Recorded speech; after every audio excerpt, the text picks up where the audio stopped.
Hi everyone, I'm Rivera Sun with Bene. Bene is a 30-year-old organization that teaches and trains nonviolence in all of its dimensions all over the place. And myself and my colleague Daniel Lee, who is the project manager for the James Lawson Institute, uh, wanted to share some key points about strategy for nonviolent actions. We're seeing a lot of mass protests right now. We have a lot of change work on our plate to take care of, and we all want to be a little bit more effective at what we're doing. So we wanted to share this key thing about nonviolent actions, which is, as you know, there's 198 methods. There's maybe even 300 plus methods now. But not all actions are created the same. A protest is not a boycott, is not a strike.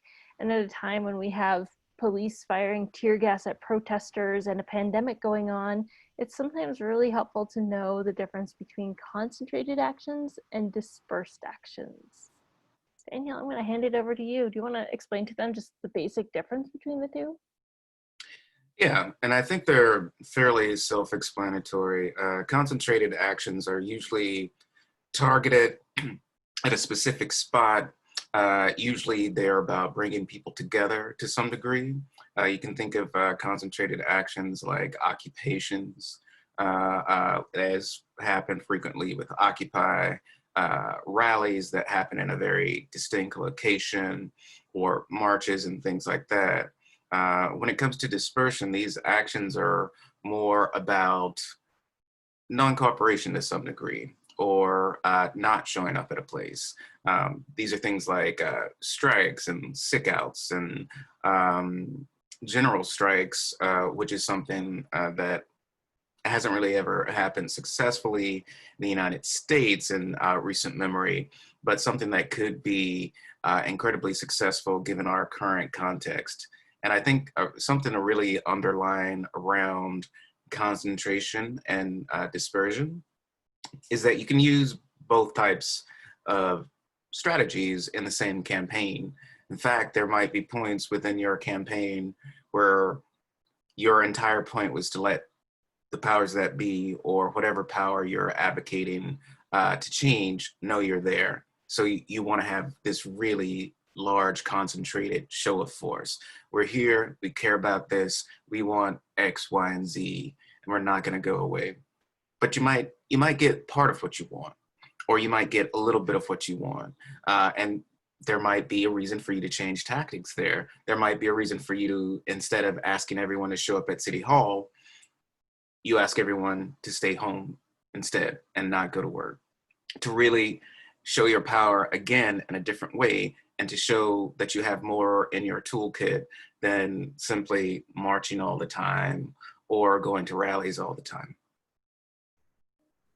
Yeah, and when we're in the midst of a pandemic or experiencing intense police brutality, as is going on right now, it's really helpful to be able to shift between acts of concentration and acts of dispersion, because if your bodies aren't in the street, it's harder for them to stop you with certain types of repression, which can be really handy to know about. Also, it's dispersed acts give you a little versatility in calling for solidarity actions, for support from ally groups that may not be able to go into the street. Particularly right now, we have a lot of vulnerable populations who can't risk getting COVID-19. And so, coming up with ideas of actions that everyone can do dependent on their risk tolerance is a way to build participation in your movements, which is really key for success for nonviolent struggles. And that can, the point around dispersion can also be important for people with an undocumented status.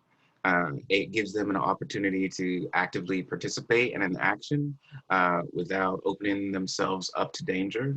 Also, even if we weren't in the midst of a pandemic and struggling with COVID-19, there are people who have, certain health conditions, who might be older, who still might not be able to participate in an action that's really physical and either out in the sun or out in the cold.